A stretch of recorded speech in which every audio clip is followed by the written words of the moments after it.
Well, welcome back to the show. April is National Foot Health Awareness Month. With warmer weather, there comes a chance for footwear to kind of figure into everybody's day and getting outdoors. That's right. A great friend of the show, Dr. Mitchell Waskin, is back with us today to talk about what steps you can take. Steps? Yes. I got that one. Yeah.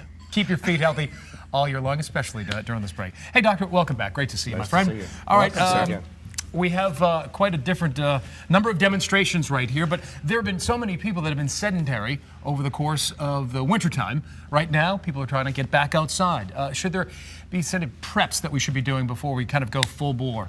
Yeah, a few things. First of all, if you have foot problems that you already know about, take care of them or go to your doc so it doesn't become a problem getting out and being active. Everyone needs to be flexible, which means get out there and do a little stretching first, maybe take a yoga class. That'll help decrease some injuries. And then obviously some people just have the potential to have certain problems when they get out.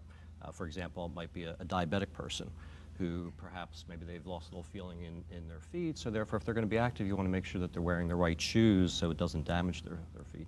What are the three, I know there's like 3 or 4 different areas that you're really concerned about when people, with their feet, what's the number one problem people come in? Probably the number one problem that we see, especially with people getting active, is heel pain, oftentimes called plantar fasciitis.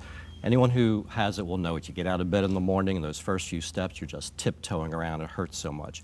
That actually is a problem that sometimes goes to surgery. In our clinic, 95% of the time can easily be treated with conservative treatment. So if you have that problem, you really want to come in and get it treated because it's something simple. And obviously if you have things like deformities, people have bunions, that kind of big bump that you might get on the side of the foot, or hammer toes when these toes get bent up. Things like that, you'd want to wear things that can accommodate it, shoes that don't rub on it, or little pads. Or again, it can be corrected, which involves surgery. So there's just things like that, most of which can really be taken care of simply. It's not that involved, and you can really stay active. It just may take a little trip to your doc's office to take care of the problem. Dr. Waskin, what sort of inserts do you recommend? What kind of shoes do you recommend as well? And not just grabbing something off of the shelf because they look nice. First of all, the great majority of problems that we see are functional problems. The foot is really complicated. Over 1/4 of the bones are in our feet.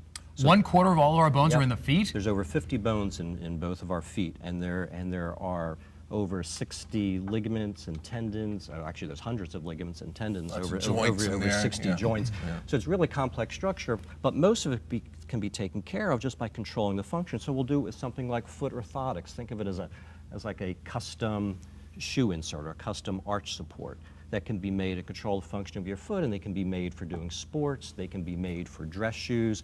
They even have diabetic ones that can be made. And then, of course, having that in the correct shoe. For example, you see 2 shoes here. This is actually a diabetic athletic shoe, just like any other athletic shoe. You never really know. So do they sell these at the shoe store? These typically, the diabetic versions, usually you would need to get at a specialty store. In our clinic, we have a section here that sells these and a person that fits them.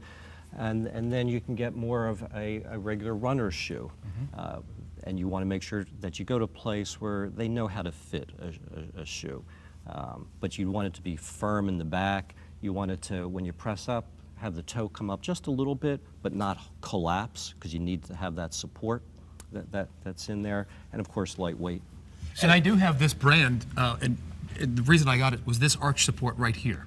Absolutely. And it helps tremendously. Absolutely. If you have a basically normal structure foot, you look at your foot and have a normal structure, you can get a basic running shoe that just has good arch support in it, and you don't need anything else.